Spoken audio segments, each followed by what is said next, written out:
This video is going to be a remix of my previous video where I replaced the drive seals on my 1845C skid steer. I never intended this to be a how-to video. Originally I was just testing out a new GoPro camera, but this became really popular and a lot of people found it helpful, so I've decided I'm going to remix this and add some commentary to it. In order to replace the spool seals in the tandem pump, you will need to drain the hydraulic system. The hydraulic system holds about 10.5 gallons total. When you pull the drain plug out, it won't drain the entire system. You'll only get about 8 gallons out, but still have a pretty decent sized bucket ready. Next, you'll want to remove the linkage that attaches to the tandem pump and then remove the top spring plate. This will give you access to the drive spools in the tandem pump. And of course, no repair project would be complete without dropping a bolt down into the deep dark abyss in the belly of the machine. The inner drive spool should come out fairly easy. You should just be able to grab the threads on the top and give it a pull and it should come out. At this point, you can replace the inner seals on the drive spool itself. I did this, however, it did not stop my leak. So, there's a second set of seals on the outer drive spool sleeve. In my case, those were the ones that were leaking, so now we need to pull the spool sleeve as well. This can be a little tough. What I found works best is to wrap a piece of duct tape around the top of the spool sleeve. Then you can use a pair of pliers to grab the top of the sleeve and at the same time use a pry bar to pull up on the pliers and pop the sleeve out of the tandem pump.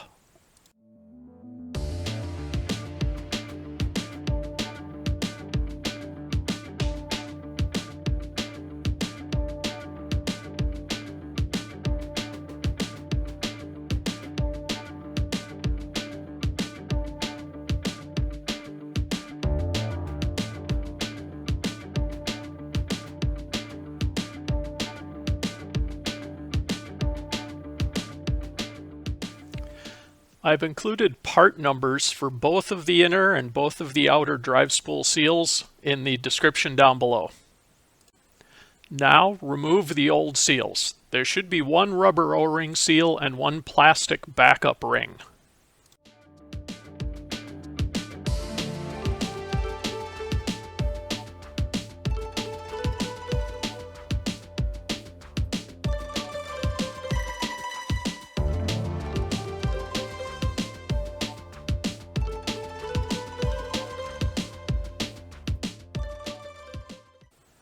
The new plastic backup ring may come as one piece rather than a split design.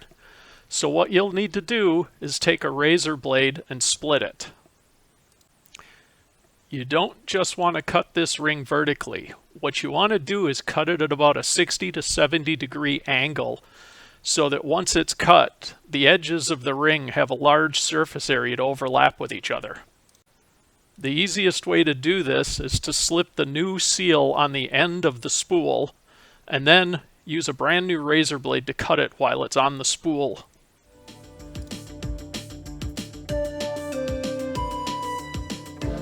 Ideally, you want to make this a really clean cut.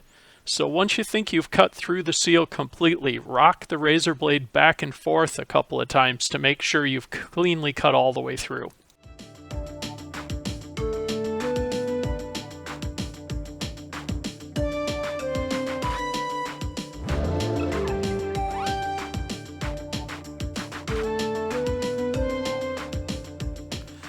Now you can go ahead and install the new seals. The rubber O-ring goes first, and the plastic backup ring goes on second. I coated everything in a little bit of hydraulic oil to make installation easier. Unfortunately, that also makes it a little harder to hold on to everything. I should also mention that I wasn't having any problems with the machine. It was still fully functional and everything worked. I just had a very slow hydraulic oil leak at the top of the tandem pump. It would eventually weep out, run down into the bottom of the machine, and coat everything with oil, which of course attracts dirt and makes a huge mess.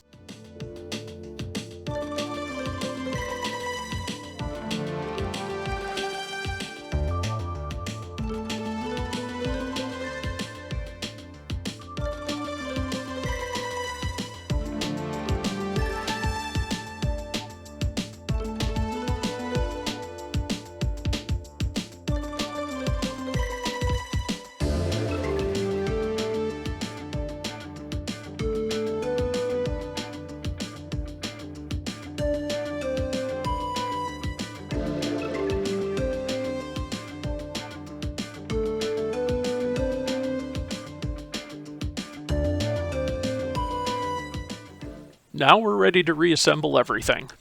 The outer sleeve has a notch in the bottom, so it only goes in one way. Installing the sleeve is going to take a little bit of force, but you can do it by hand. You should feel and hear two distinct pops as the sleeve slips into the tandem pump.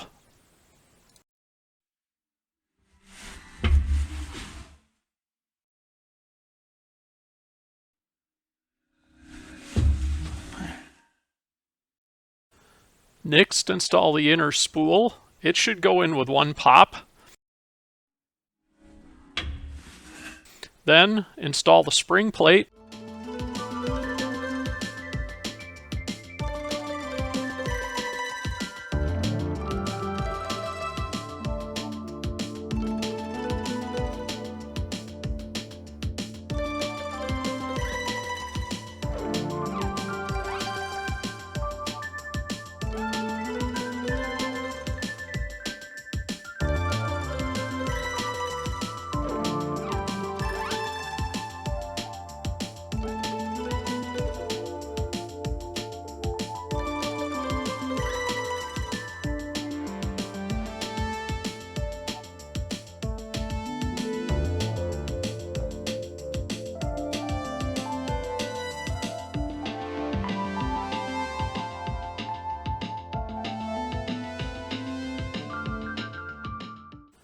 And finally hook up the linkage.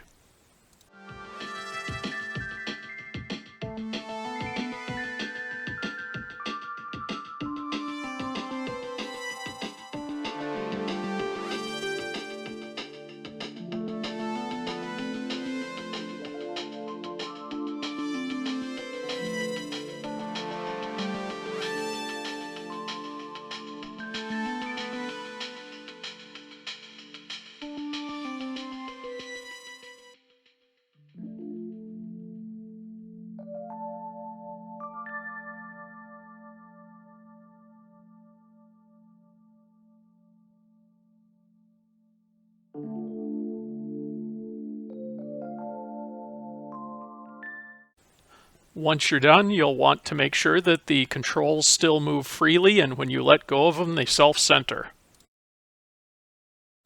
Now it's time to start the machine and check for leaks.